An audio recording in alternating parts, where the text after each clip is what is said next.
feared through Killarney. Now I'm back to hitching with a win.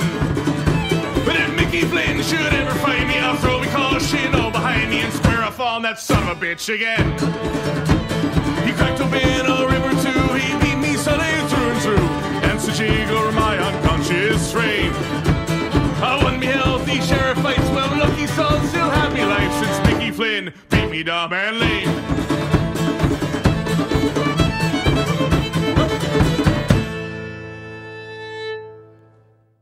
What is up, everybody? Welcome to another episode of the Disciples of Ed.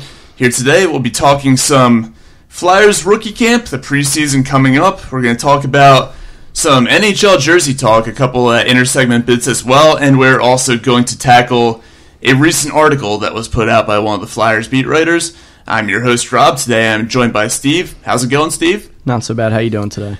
I'm doing pretty well. I had my coffee and me had our little meeting at the diner earlier this morning. The girl who called out the name actually called Shane Shen. So. Oh, yeah. How you doing, Shen? Doing swell. Thank you so much. Slightly embarrassing. Only slightly? Yeah. Who names someone Shen? Like, where does that... Maybe he looks like Braden and Luke that we don't know about. I don't know.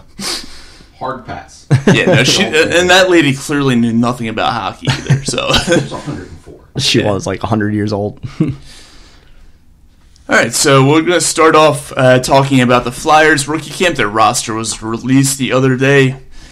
And Steve, what are your thoughts so far on taking a look at the roster? Just a few guys that you're looking out for, some guys who could surprise people, and if anyone is going to make the NHL roster at any point this season, who do you think it would be from that rookie camp roster? From the rookie camp, I'm baffled that Philip Myers is still on it. So he will make the team. Frost and Farabee obviously have a shot. A guy I think is going to surprise is Igor Serdyuk. That's one of the names that I was looking at as well. Yeah, he's like the 6th round. I think he'll impress. Maxim Shushko will definitely do well because he has a great name. Yeah, I love that name. He's the guy I'm looking at.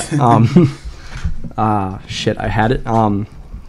Sam Morin is not on there. Wyatt Wiley has been like trending upwards, so he's a good guy to like keep an eye out for. Yeah, 5th round pick back in 2018. Yeah. Kirill Ustimenko. I think he's likely to be in the ECHL. Another awesome name, by the way. Yeah. I was surprised when they drafted him, and then I saw him like also trending upwards, so he should do really well. Sandstrom, he's pretty much going to be the backup to Alex Lyon in the minors, but there's two goalies or guys to look at. Cause I feel like Sandstrom could probably be trade bait at some point. I think so eventually. Like once he proves himself, then you can get a good haul for him because we have Carter Hart. Yeah, we have a kind of good goalie right now. Yeah, so that's why I'm a fan of always drafting a goalie because you can never have too many prospects of goalies. Yeah, I'm pretty much with you on that. Obviously, Frost and Farabee are the two big names that I'll be looking for there. Frost being one of the guys who I think will see NHL time this year. I don't know so much about Farabee. He could, but I think that they keep him in the minors for a year. Serdyuk, obviously another name that I was looking at. Matthew Strome. The Strome family is all over the NHL, and none of them are really that good. But Dylan had a pretty good year, and Ryan, he kind of fell off. But Matthew, I think his main knock on him is his skating, so it'll be interesting to see if he's actually improved that, which I hope he has. Yeah, that's the big thing. He's aside from that, he's a pretty well-rounded player. He's got some offensive skills. He's not a bad defensive forward. I'm really looking forward to just getting a glimpse of what he has to offer here in rookie camp and the preseason. I think that he could be an impactful player for the Flyers somewhere down the road. Probably not in the immediate future, but a few years down the road. Another player I'm looking at just because I want to find out if he's related to Sean Couturier. I was literally just Googling Josh Couturier. Josh Couturier. I looked it up the other day. I found nothing on it. Looked at Sean's Wikipedia page. Saw nothing. Sean's middle name is Gerald? How did I not know this?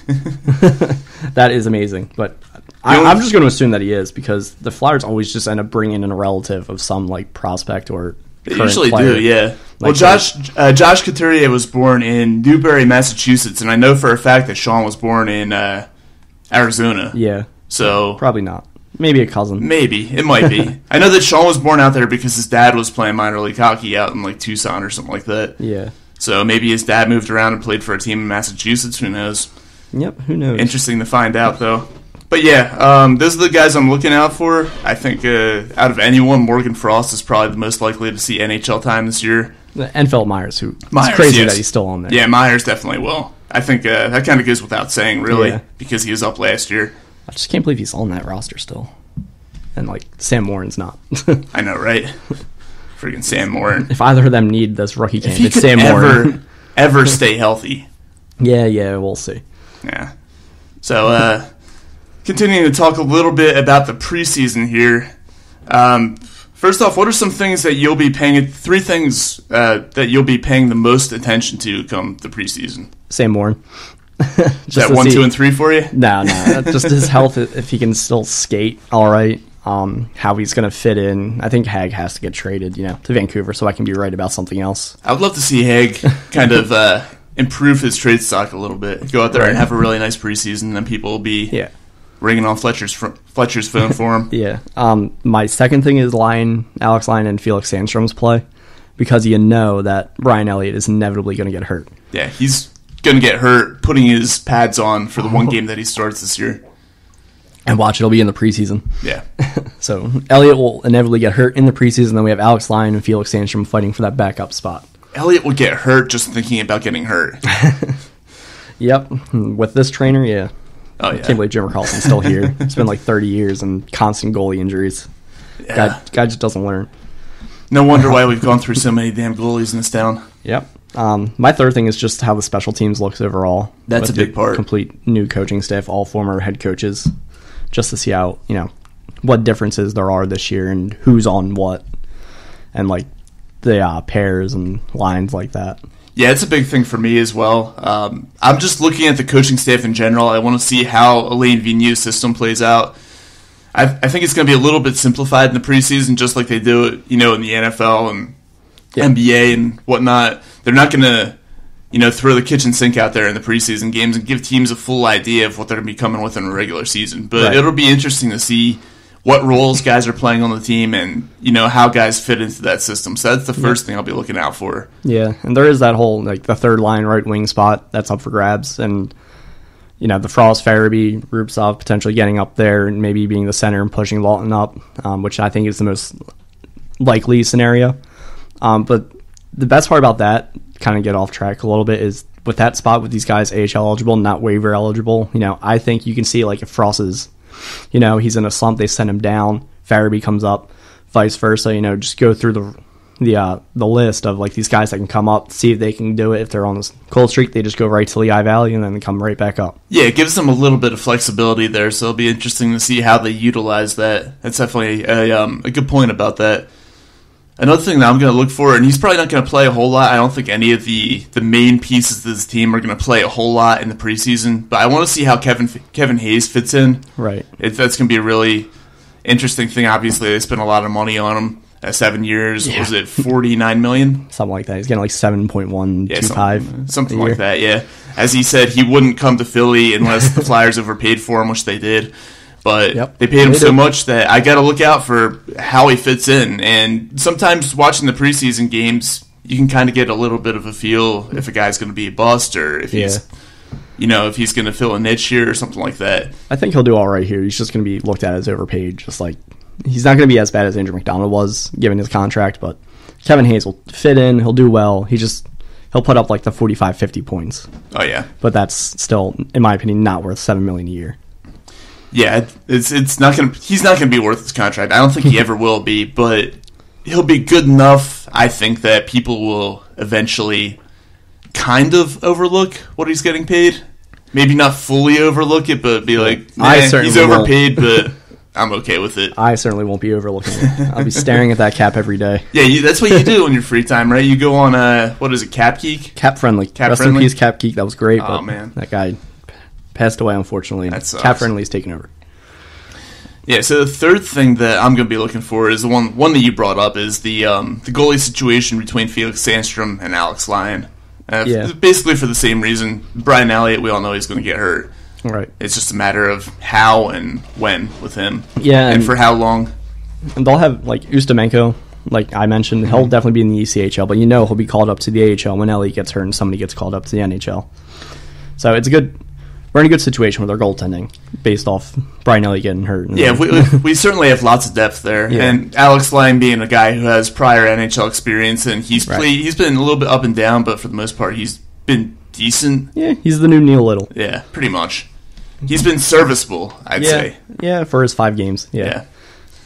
Yeah, so it'll be interesting to see that because undoubtedly one of those two will be up at the NHL level when Brian Elliott freaking dies out in the ice from old age. I think when we signed Elliott, I tweeted out my likelihood of starts for goalies, and I have it on my likes. Give me 1 second.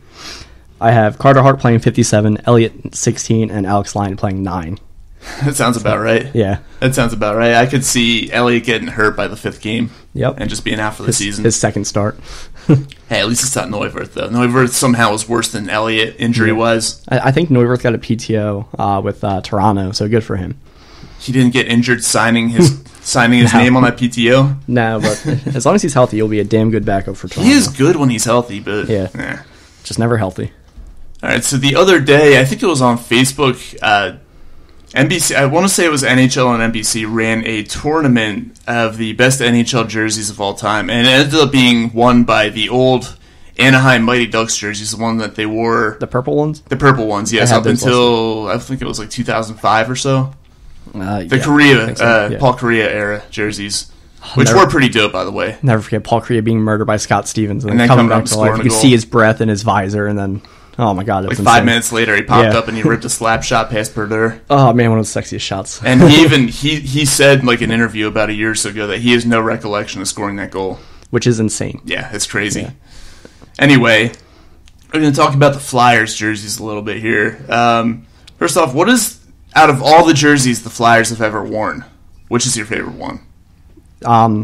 It's definitely like the 90s orange one, but like I have a close second, the 2008 black jerseys. 2008, the one... I think it was like Reebok Edge, the they had like jerseys. the white stripe in it and everything. I actually hated those. I liked them. I don't know why. I have a Richards jersey of it now. You like everything black, though. Yeah, but I don't like the new black jerseys. You mean the ones that were the stadium series, whatever you want to, Winter Classic, whichever outdoor game it was. See, those will be actually, I was going to go with them as my favorite current jerseys. But all time, I'm going to have to agree with you. I'm going to go with the 80s and 90s era, the orange jerseys with the black piping around the shoulders, or around the edge of the chest area, I guess you would say. Yep. Those are pretty sick. I wish they would bring those back. Yeah, I do like the current home jerseys, the orange, but they're a little bit bright. Yeah, I liked how the old orange jerseys were like a darker shade of orange. Yep, I like those too. Yeah, those are pretty sick. Burnt orange Texas Longhorns. Welcome Horns. Shane has love for Texas. Colt McCoy sucks, by the way. Eat my ass. Oh my god. All right, so Colt McCoy does not suck. He's just in a terrible position. And he gets hurt. They had to re-break his ankle. We only broke his ankle because we wanted to see Mark Sanchez come in and get blown out by his former team. But anyway. Oh, well, there's always that Colt McCoy Monday night win against Dallas. Oh, man. Anyway, yeah, those old 90s orange jerseys, those things were pretty sick. Yeah, definitely a huge fan. I still have my John LeClair jersey hung up in my room, signed by the one and only Maxi Moulette. Greatest Flyers goalie that nobody's ever heard of. Yep. I don't have this in the notes, but what do you think is the worst jersey that the Flyers have ever worn? 3D. Yeah. I think everybody... I thought you were going to say that was one of your favorites, because, the whole Romanchek Monoglove you have. It's my least... It's between that and the 50th anniversary with the gold outline on it. Oh, no, that was fucking brutal. Where are you getting the gold from? There's no reason for gold. We're not freaking Pittsburgh. We don't have gold. That was asinine, but I still hate the 3D jerseys more. Yeah, both of them were terrible. Both of them were complete garbage jerseys. This is 100% accurate. So, how would you grade the Flyers' current set of jerseys? Yeah, I would say they're top 12 in the league. That sounds about right. I really like Dallas's jerseys. Dallas? The green, yeah. Dallas is going the Kelly Green route now. Yeah, and also, Arizona going with the retro third jersey this year. I love those. The Kachina? Yeah, that's great. Kachina, whatever you call it. What's your favorite jersey of all time? My favorite jersey of all time? Overall NHL, yeah. I actually have it. It's the green Hartford Whalers old away jersey. That's fair. Yeah, those things are beautiful. I actually love the old NHL Colorado Rockies jerseys too. Really? Those things I are sick. can't think of it in my mind. It's literally, the Colorado state flag. It has like a picture of a mountain and then a red sea with the yellow dot in the middle. That's basically what the jersey is, what their logo was. You had no love for the Nashville mustard yellow third jerseys? No. Oh god, I just love the logo. I just love the logo. Those things were hideous. It's a terrible color, but I love the logo. Those things were hideous. I loved them. I will tell you, I love the old, like the original Nashville blue jerseys with the silver shoulders. Oh yeah. Those were pretty sick. How about the Islanders orange third jersey? They had like the blue like arrow like that in their was shoulder and like their armpits. It was I love those. The orange on those jerseys was even brighter than the Flyers' current orange. But it was contrasted by the blue. It was. I liked it. I'm not gonna say it was terrible. Every time I'm the Islanders in NHL, I have to use those jerseys. I actually like the Islanders, the black jerseys that they have. Really? Not a fan. Not a fan of those? Nah. You know what I'm also not a fan of? These teams that are just putting like Carolina or like Colorado or like just the team name like Avalanche just in like a diagonal. It's stupid. Just go with your logo. I think Dallas did that maybe like 10 years ago. They had a black jersey that just had Dallas across it. Oh yeah, and they were terrible because it wasn't even like, it was literally just black and then just Dallas. Yep. Just Dallas with a star. Yeah, that was one of the stupidest jerseys. Like they were like, we need something. Dallas. Cool. Works. Black. All right. Speaking of Dallas, another great jersey. The old 90s era Mike Modano, Brett Hull. The green ones. Yeah, the green ones. Yeah, I love those are pretty too, sick. Yeah, those are nice jerseys. I love Calgary's jersey. Calgary, like the ones right now. Yeah, those ones are pretty sick. I had like, I kind of liked it. Their old jersey with the fucking like horse like flame thing. It was so stupid, but I kind of. It was like an alternate jersey back in the early 2000s. I'm bringing up a picture of it because I just need to look at it again. Yeah. But it was so stupid. But it was like Oleg Saprikin was on this team. This is what we're doing. Freaking Oleg Saprikin. Trevor Kidd was their goalie. Trevor Kidd. Alternate. I spelled jersey wrong. Oh, what the fuck? How do you spell my it god, wrong? there's another team that just has Calgary. Get the fuck away from that. We know where you're from. We know your team name. Give us a logo. Shit. It was like 2006, I think. But yeah, it was one of my favorites. But I'm just so happy Phoenix, Arizona is going back. Found it. I found it. Look how stupid this is. It makes no sense, but they wore this. Yeah.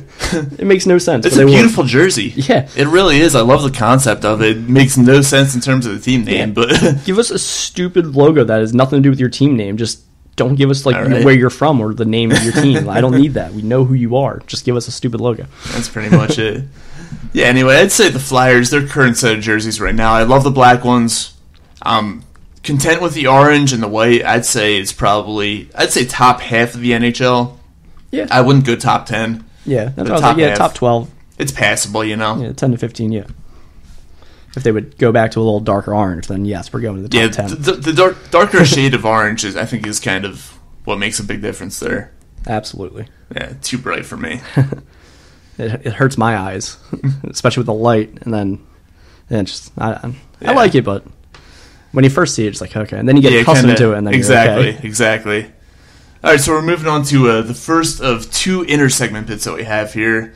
This one is one that we've done a few times. It's called the line change, and basically we're going to change it up a little bit. We used to have it just one thing that you would change about the world in general. This time, it's going to be two things.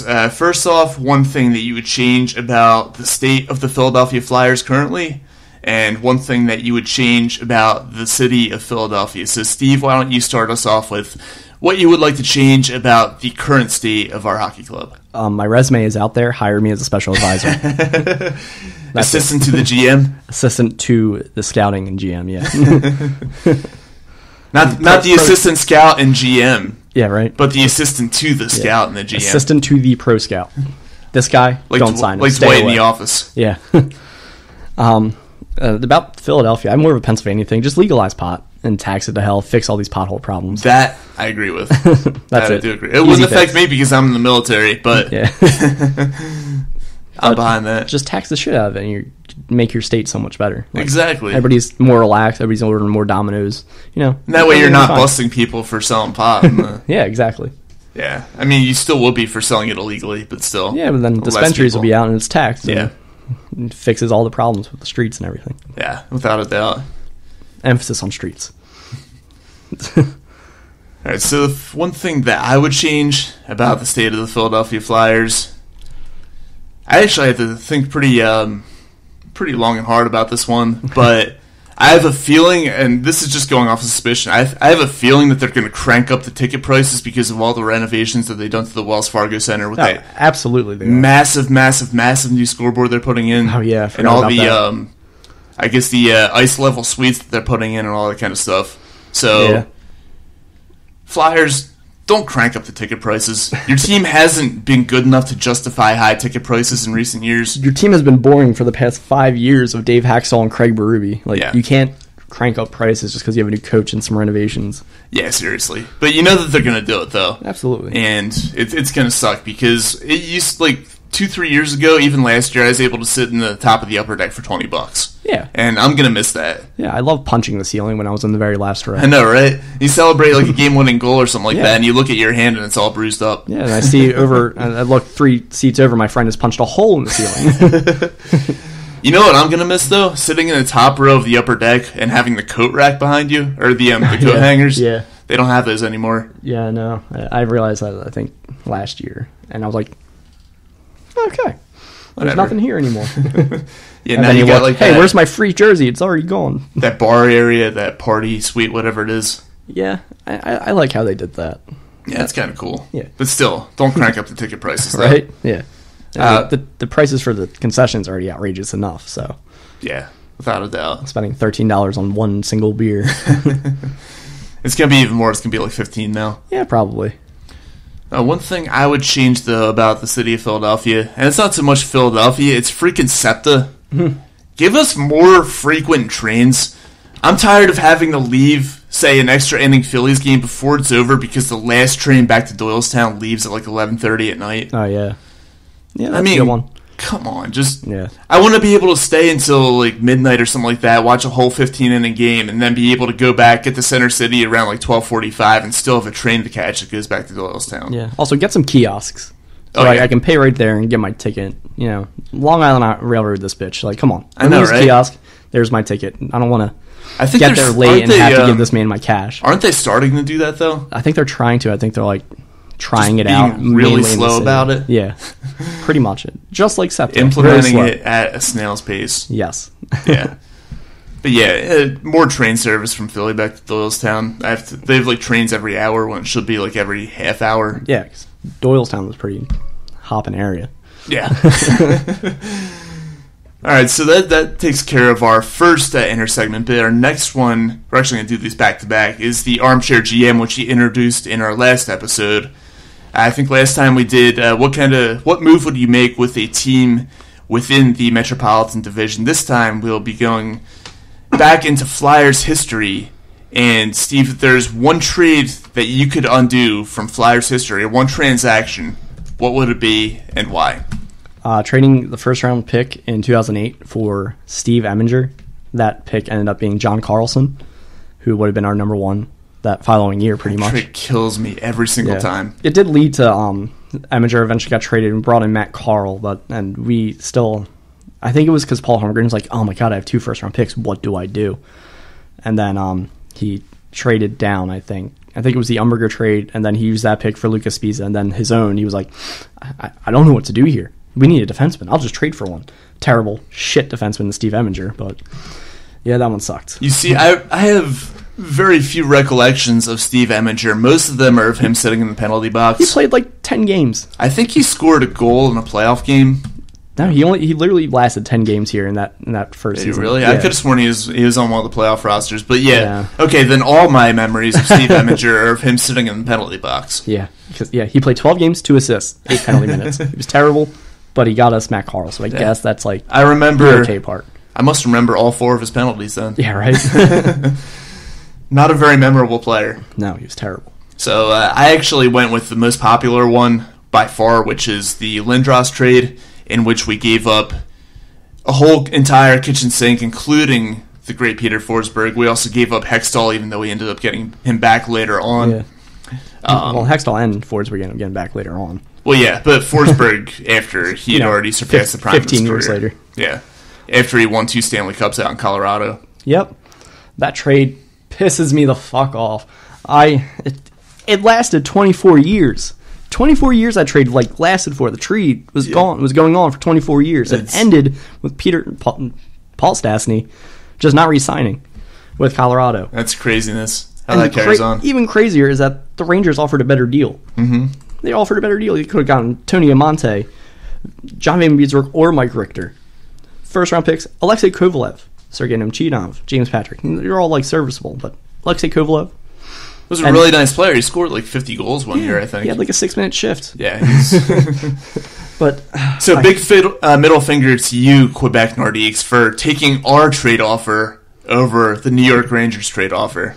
Yeah, well, also there's a whole arbitrator on that thing. It was which deal was actually accepted. It was a whole shit show. Yeah, it was bad. Fuck you, Russ Farwell. And the funny thing of all that is you mentioned all the players who eventually ended up with the Flyers anyway, and Lindros ended up with the Rangers anyway. Got us Kim Janssen, one of my favorite Flyers of all time. Yeah, one of my favorite names to say of all time. Kim Janssen. That's when him and Jagger got me into pronouncing J's with the Y sound. Jeremy or Jagger, Kim Johnson. Uh-huh. But yeah, that Lindros trade was he was a nice player. I still think he's overrated by a number of Flyers fans. This fucking trade led them to getting Patrick Waugh. Led them to getting Keith Jones. Yeah. Led them to getting Sean Podine from us for Keith Jones. They got Adam Deadmarsh from this trade. They got fucking Rob Blake and Steven Reinprecht from this trade. They built Stanley Cup teams off of this one trade. Which the Flyers could have done without doing this trade. And the Flyers, in the Legion of Doom days, which resulted from the Lindros trade, went to one Stanley Cup and didn't win a single game in that Stanley Cup. Oh my god, they got Stanley Cup goal winner Uwe Krupp out of this. They got fucking... They got Claude Lemieux out of this. They got Brian Rolston. Jesus Christ, they got beautiful... all right, I'm done. I can go on and on. They got Ray Bourque out of this trade. I think you're talking yourself closer to jumping off a bridge. They got Ray Bourque from this trade. Oh my god, all right. They won their cup. They won their cups from this goddamn trade. And it could have been the Flyers. Yes. It could have been the Flyers. The Flyers could have had, well, not every single one of those guys, but most of them. But it didn't happen that way. Oh my god. So I forget. I forget what the name of the GM was for the Flyers back at that time. It Russ Farwell. It was Russ You Farwell. are an asshole, Russ Farwell. Yeah. And I hope somewhere you're listening to this, often wherever, Canada, something that you live in right now. It was the 2 years that Clark wasn't here. Yeah. I think he was in Florida. But yeah. Florida, were they around at that point? Yes. I think they were an expansion team in I think they were 93. Building. Yeah. Something like that. Which, by the way, Florida ended up beating us and going to the Stanley Cup in 96 because Lindros was basically the only player who showed up for the Flyers in that series. Yeah. Bob Clark was the first GM for the Florida Panthers. So outside of his Flyers, So screw you, Bob Clark, for building a team that beat the Flyers and went to the Stanley Cup. And then not doing such a great job as GM when he came back after that. Yeah. I could go on and on and on and on and on about that. Speaking of GMs, one of the moves that our current GM, Chuck Fletcher, made over the offseason, bringing in Matt Niskanen. And Sam Carchidi, one of the Flyers beat writers, put out an article recently stating he thinks that Niskanen's presence could help Provorov get back on track. And to summarize that, he basically stated that Niskanen's defensive responsibility, what there is of it, will help Provorov be able to move more freely with the puck, thus leading to less turnovers, which really plagued him last season. What is your take on that article? I don't care much for Sam Carchidi, but I do agree. Niskanen, I have some odd respect for Sam Carchidi, because one time he said that Claude Giroux was slumping in an article when Claude Giroux had 13 points in 10 games. So I just hounded on him. Every time he mentioned Claude Giroux, I would just put in #slumping Claude Giroux. And he just accepted it. He just accepted it. It's constant. Every time me and my coworker would just hound him. #slumping Claude Giroux. Really funny for us. What do you mean accepted? He he was like, yep, this is still happening. I would be the first one to respond to him too. And he's like, God damn it. That's so funny. Niskanen will help out Provorov just overall because he's an older player and he's been around the league. He can be like, this is what you're doing. You could maybe back off a little bit. This is what you should see. That's the way I can see Niskanen, helping Provorov. I don't think that Niskanen is this defensive defenseman. That's what I was thinking. And that's why I don't understand the article, because Niskanen, he's always been an offensive guy, but he's become more of a two-way. But I'm not going to say he's this great defensive defenseman. If there's anyone that could do that for him, I guess you could say it's Justin Braun. But It could be. it is more likely that Provorov's going to play with Niskanen, and hopefully like their styles mesh, or at least they figure it out. I think they can, but we'll see. I think the thing with Niskanen is that as he's gotten older, he's lost a little bit of his speed, and therefore he's become a little bit more prone to being a stay-at-home defenseman and less of an offensive threat. So I guess he's focused his game a little bit more on just the defensive aspect of it, because that's what he can still excel at when he doesn't have the legs that he used to have. Right. And because of that might help Provorov a little bit. I think just the fact that he's a veteran presence out there. He's a guy who's won a Stanley Cup in Washington. He's been around the block a few times. Yep, I absolutely agree with that. I That'll just don't understand the article. just the veteran presence. Yeah, I think he's Just reaching for something in August. that's exactly the term that I was going to use. Is So, yeah. reaching. Thanks a lot, Rob, for making me read a goddamn Sam Carchidi article in August. Good old Carchidi. You know that when I was covering the team a couple years ago, we would go down to the locker room after the game, and everybody would be standing around the players. Just everybody picks out their spot to have their microphone out, and Sam Carchidi would be the one guy who pushes through everybody to get up to the front. Getting his tape recording. Yeah. Here we are. And then one guy, he was also during the coach's presser after we interviewed the players. He would be the one who would hound boring ass Dave Haxtell with all these questions. Him and John Bork were the two question askers. Hated John Bork. And they were suckers for the blank stare and the boring responses of Dave Haxtell. Yep. Whereas nobody else really asked anything. Everybody else is just sitting there like, get this damn thing over with. I want to go home. I know. Yeah. Miss you, Frank Saravalli. Good old Saravalli. Off to bigger and better things in TSN. Oh yeah. Good for him. National stage now. Yeah. He's stepping his game up a little bit. Also, you didn't mention, but Brian Boucher going to be NBC's first team now. Oh yeah. So good for him. I love Bouche. Yep. Gotta love Bouche. Bouche love since '99. So you got any final thoughts on the state of the Philadelphia Flyers before we wrap this thing up? Not right now. We're almost there. We're almost Preseason right around the corner. there. Yep. Rookie game. Shane and I will be there. It's something that I'll actually end up watching instead of the Philadelphia Phillies, who are just breaking everyone's heart right now. Yep. Stupid Phillies. Well, we're almost there. Football starts. Got football and then one more month until hockey. So. Yeah, the pecking order is going to be football whenever it's on, Flyers preseason hockey, Yep. something else, and then Phillies. Yeah. I don't know what Literally that something anything else else and then Phillies, except for Shane. Shane will still be there. In Shane misery. he's a glutton for punishment. Yeah. Emotional mess. Over here. All right, so I just want to give a shout out before we wrap it up to Just Food. You can reach them at 215-794-FOOD. They're located in Buckingham Green over in Buckingham, Pennsylvania, just off of Route 202. Treat yourself, take it home. Lots of great food options there. Everything tastes absolutely delicious. Definitely give them a chance. Just Food, 215-794-FOOD. And that is it for this episode of Disciples of Ed. We will be back next week with another one. A fighting man I used to be, revered and feared through Killarney. Now I'm back to hitching with the wind. But if Mickey Flynn should ever find me, I'll throw me caution all behind me and square off on that son of a bitch again. He cracked open a river too, he beat me Sunday through and through, and such over my unconscious frame. I won me healthy sheriff fights, well lucky son, still happy life since Mickey Flynn beat me dumb and lame.